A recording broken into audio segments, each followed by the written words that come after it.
কাটা বেগুন এটা অনেকেই কিন্তু পছন্দ করে না, আমি জানি, কিন্তু আমি যে রেসিপিটা আজকে বানাবো সেটা যারা পছন্দ করে না তারাও খাবে। ছোট থেকে বড় বয়স্ক সবাই কিন্তু চেটে পুটে আঙুলও চাটবে শেষমেশ। তো এই রেসিপিটা অবশ্যই তোমরা শুরু থেকে শেষ পর্যন্ত দেখো, আর ভালো লাগলে তো লাইক কমেন্ট করো, নতুন হলে অবশ্যই চ্যানেলটি সাবস্ক্রাইব করে রেখো, আর ফেসবুক পেজ থেকে দেখলে পেজটি ফলো করে রেখো। তো রেসিপিটা শুরু করা যাক।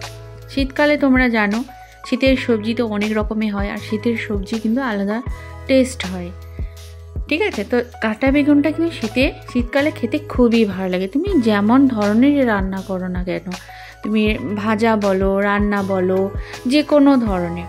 তো এই রেসিপিটা দেখে তোমরা কিন্তু ভর্তা ভেবো না, এটা কিন্তু একেবারে সম্পূর্ণ অন্য রকমের রেসিপি।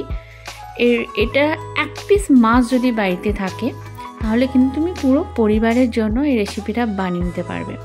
আর একটা কাঁটা বেগুন, তো কাঁটা বেগুনটা আমি অর্ধেকটা নিয়েছি, এক পিস মাছ নিয়েছি, আর তার সঙ্গে একটা টমেটো। তো এগুলো নিয়ে কিন্তু তোমরা ভালো করে বয়েল করে নেবে, নর্মাল জলে বয়েল করে নেবে, এখানে কোনো কিছু মেশানোর দরকারই নেই। তো সেদ্ধ হয়ে গেলে এগুলোকে তোমরা একটা প্লেটে ঠান্ডা করে নেবে। এই রেসিপিটা যদি থাকে তাহলে তুমি কিন্তু আর কোনো কিছু লাগবেই না, গরম গরম ভাতে কিন্তু এটা দারুণ লাগে, আর এর টেস্ট তুমি সারা জীবনেও ভুলতে পারবে না। আমি ট্রাই করেছিলাম, সবাই কিন্তু খুব নাম করেছিল, বলেছিল দারুণ খেতে দারুণ খেতে। তো ভাবলাম তোমাদের সাথে শেয়ার করে দিই, যদি তোমরা এরকমভাবে বানাও তো তোমাদেরটাও সুন্দর হবে।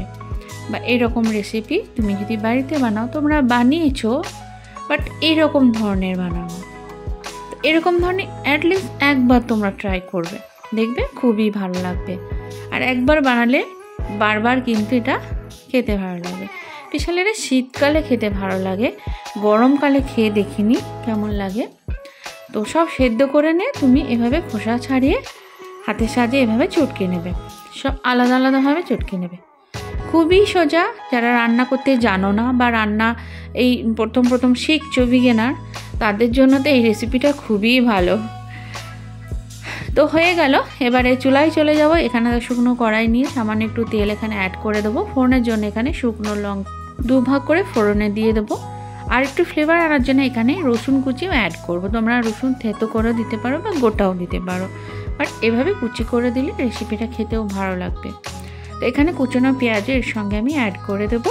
তো ভালো করে লাল লাল করে তোমরা এটাকে ফ্রাই করে নেবে, চুলার আঁচ মিডিয়ামই রাখবে। তো ঠিক এরকম পর্যায়ে আমি এখানে অ্যাড করব কাঁচা লঙ্কা কুচি। তো এখানে শুকনো লঙ্কা কাঁচা লঙ্কা 2 এখানে দিলাম। তো ভালো করে এটাকে তোমরা একটু হালকা নাড়াচাড়া করে নেবে। বাড়িতে যদি একটা ক্যাপসিকাম থাকে তো অবশ্যই ওটাও তুমি এর মধ্যে অ্যাড করতে পারো, না থাকলে কোনো ব্যাপার নেই, দেওয়ার দরকার নেই। ক্যাপসিকাম ছাড়াও কিন্তু রেসিপিটা খেতে ভালোই হবে। তো কুচনো ক্যাপসিকাম এখানে দিয়ে দিলাম। সমস্ত কিছু নাড়াচাড়া করে মশলাগুলো এবার এক ধার থেকে অ্যাড করব। কী কী মশলা এর মধ্যে অ্যাড করবো তোমরা একটু দেখে নাও। ইনগ্রিডিয়েন্টস আমি ডেসক্রিপশানে দিয়ে দেবো, তোমরা ফলো করে নিও।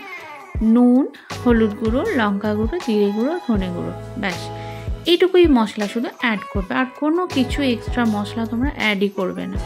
তো এটাকে ভালো করে এটাকে ফ্রাই করতে মশলার সঙ্গে সামান্য একটু জল দিয়ে দেবে, শুকনো ড্রাই হয়ে গেলে একটু জল তোমরা অ্যাড করবে।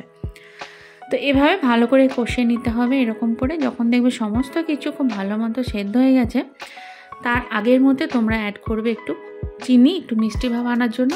আর যদি বাড়িতে পেঁয়াজ পাতা থাকে, শীতকাল তো অবশ্যই সবার বাড়িতেই থাকবে আশা করা যায়, তো পেঁয়াজ পাতা কুচিও এখানে অ্যাড করবে। তো সমস্ত কিছু নাড়াচাড়া করে একেবারে যখন এইরকম পজিশন হয়ে আসবে, তখন তোমরা অ্যাড করবে যেটা তোমরা চটকে রেখেছিলে সেদ্ধ করে। তো সেই বেগুন, কাটা বেগুন, টমেটো ও যে মাছ দেখেছিলে সেই মাছটা আমি এখানে কাঁটা ছাড়িয়ে রেখেছিলাম সেটা দেবে। 1 পিসের জায়গায় তোমরা এখানে 2 পিস 3 পিস অ্যাড করতে পারো, বাট আমি এখানে 1 পিসই অ্যাড করেছি। তো ভালো মতো করে এটাকে মিক্স করে নাড়াচাড়া করে দেবে, ঠিক এইভাবে। এটাকে এখন দেখো দেখতে তোমাদের কেমন লাগছে, দেখো এটা দেখতে মনে হচ্ছে একদম চিকেন ভর্তা, এরকমই মনে হচ্ছে দেখে। তো যাই হোক, এটা কিন্তু চিকেন ভর্তা না, এটা হচ্ছে বেঙ্গন ফিশ ভর্তা, তোমরা নাম দিতে পারো। তো উপর থেকে যদি একটু ধনেপাতা কুচি তোমরা এভাবে ছড়িয়ে দাও, তাহলে কিন্তু এর ফ্লেভার কোথায় যাবে, এর সঙ্গে কত কি অ্যাড হয়েছে তোমরা শুধু দেখে নাও। একেবারে ধনে পাতা কুচি, পেঁয়াজ পাতা কুচি, ক্যাপসিকাম, টমেটো সব একেবারে, বেগুন, মাছ সব কিছু মিলে মিশে একেবারে সুন্দর একটা রেসিপি দেখো তৈরি হয়ে গেছে। এই দেখো দুর্দান্ত লুক দিয়েছে, খেতেও দারুণ। আমি মিথ্যে বলছি না, তোমরা অবশ্যই বাড়িতে ট্রাই করো। ভালো লাগলো লাইক কমেন্ট করো, প্রচুর পরিমাণে শেয়ার করো। তো আজ আসি, আবার দেখা হচ্ছে নেক্সট রেসিপিতে। ভালো থেকো, সুস্থ থেকো, টাটা, বাই।